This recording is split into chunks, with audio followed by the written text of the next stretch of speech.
Hey guys, tonight we will drift back in time to the golden age of the Netherlands, a period of unprecedented prosperity, artistic flourishing, and, for a brief, bewildering moment, an obsession with a flower that spun into pure madness. Imagine the chill of the morning air as you trudge through cobbled streets, the scent of fresh bread mixing with the damp earth of a canal-side market. You're about to experience the dizzying highs and devastating lows of a Dutch tulip merchant during history's most bizarre economic bubble. It's a wild ride, and let me tell you, you probably wouldn't survive this. So, before you get comfortable, take a moment to like the video and subscribe, but only if you genuinely enjoy what I do here. And as always, let me know your location and local time in the comments. It's always fun to see where everyone's tuning in from. Now, dim the lights, maybe turn on a fan for that soft background hum, and let's relax and begin tonight's journey together.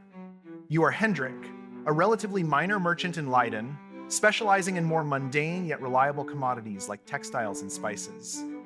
Your days are filled with the familiar rhythms of trade, haggling over prices in bustling marketplaces, counting guilders with a practiced hand, and navigating the canals in your modest barge. Life is good, if a little predictable. It's the late 1620s, and while whispers of exotic tulips from the Ottoman Empire have reached your ears, they seem a curious hobby for the wealthy elite, not a serious business venture. You know that Leiden is a hub for learning and innovation, home to a renowned university, but its true claim to fame, for you, is its steady stream of customers. Historians still debate whether the earliest tulip cultivation in the Netherlands began purely for scientific study or for their aesthetic appeal. You find the idea of dedicating a whole garden to a single flower rather excessive, like ordering a whole meal of just sprinkles. A common historical fact is that tulips were first introduced to Western Europe in the mid-16th century, brought back by botanists and diplomats. A quirky piece of information you might hear is that some early tulip bulbs were so precious they were stored in lockable cabinets, sometimes even guarded. Imagine needing a bodyguard for a flower! But the tide begins to turn. You start to notice more vibrant colors in the gardens of the affluent than in the smaller plots of the aspiring middle class. The broken tulips, those with feathered or flamed patterns caused by a virus, though you don't know it's a virus, you just call them beautiful, fetch increasingly high prices. The talk in the taverns shifts from shipping routes to specific bulb varieties, Semper Augustus's, Viceroy, Admiral van der Eyck. It's an infectious enthusiasm, spreading through the Low Countries like wildfire. You chuckle at first, remembering how you once dismissed them, like scoffing at avocado toast before it became a global sensation. This burgeoning obsession, a common historical fact, saw tulips transition from a rare botanical curiosity to a highly coveted luxury item. One quirky detail is that some varieties were so new they were known only by their painted images in elaborate tulip books, rather than by actual bulbs in hand. Historians still debate whether the rise of the tulip as a status symbol was a natural progression of luxury goods or an early sign of market irrationality. You find yourself idly wondering if perhaps, just perhaps, there's a gilder to be made. Now, as the year 1636 approaches its end, your life is almost unrecognizable. You've shed your humble textile dealings for the thrilling, frantic pace of a full-fledged tulip merchant. Your small office, once smelling of linen, now carries the faint scent of damp earth and excited perspiration. You spend your days at the colleges, the trading floors set up in taverns and inns, where the air is thick with shouted bids and fervent whispers. Your hands, once calloused from bales, are now calloused from signing contracts.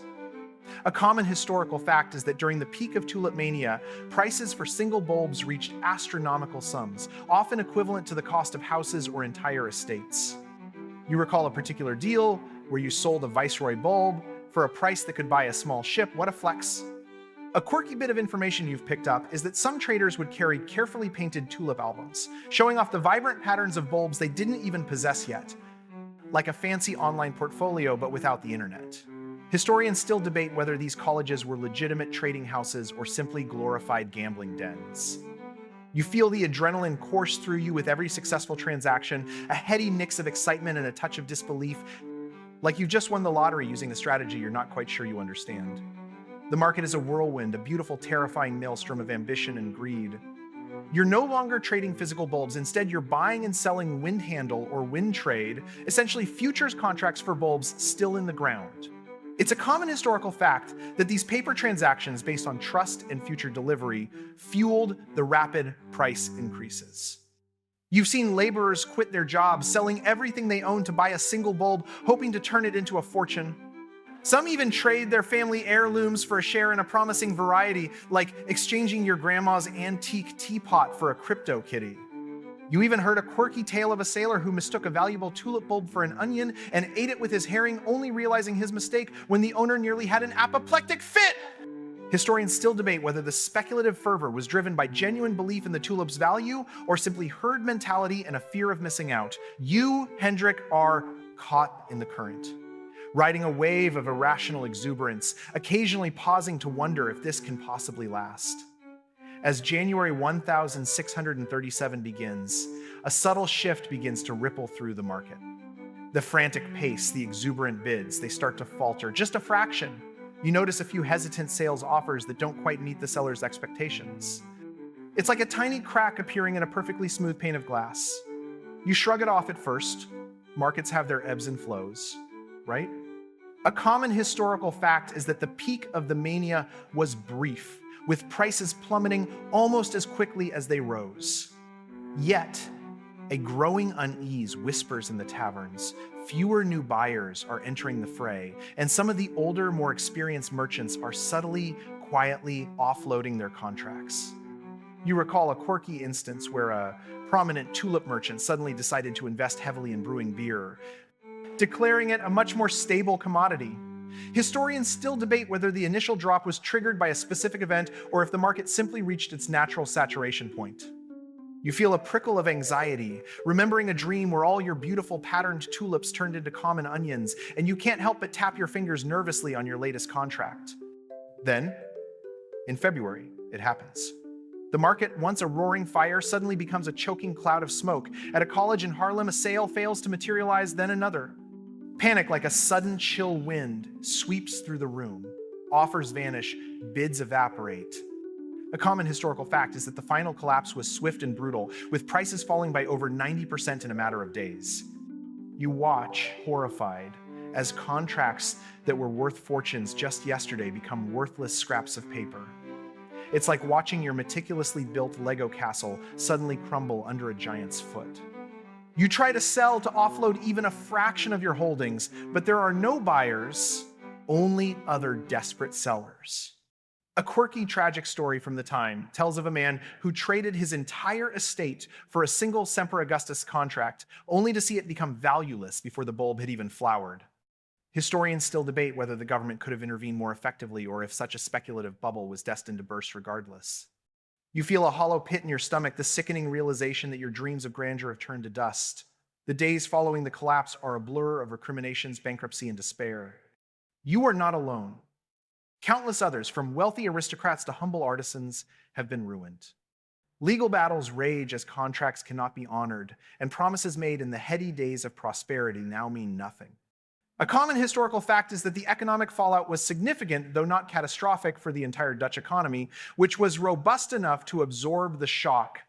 You, Hendrik, find yourself staring at your once proud ledger, now a testament to lost wealth, like a photo album of vacations you never actually took. You consider yourself lucky to still have your house, though much of your capital is gone. A quirky detail you learn is that many who had purchased tulips at inflated prices were legally obliged to pay, even if the value had collapsed, leading to prolonged legal battles that sometimes lasted for years.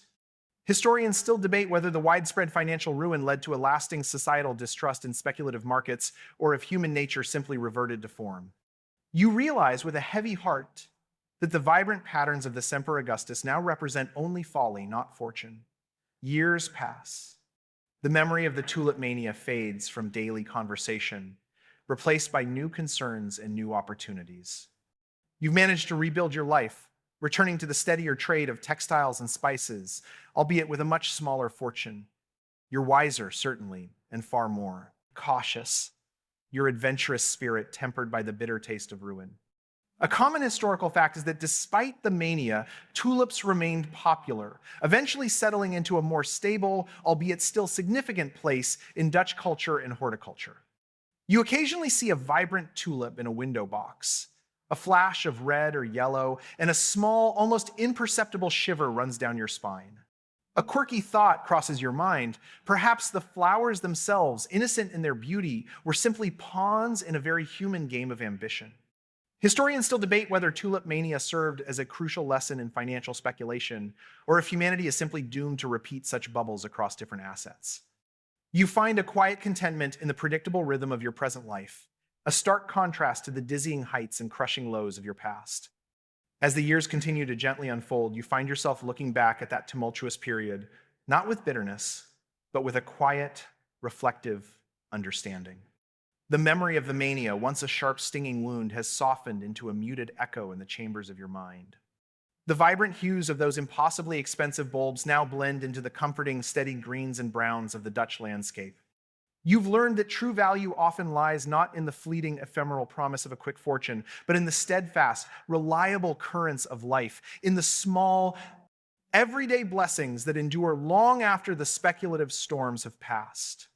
The frantic energy of the trading floor has been replaced by the soft rustle of leaves, the gentle lapping of canal waters, and the steady beat of your own peaceful heart. You realize now, in the tranquil twilight of your days, that while some flowers bloom brightly and briefly, casting a dazzling, almost blinding spell, it is the quiet, consistent growth that truly sustains.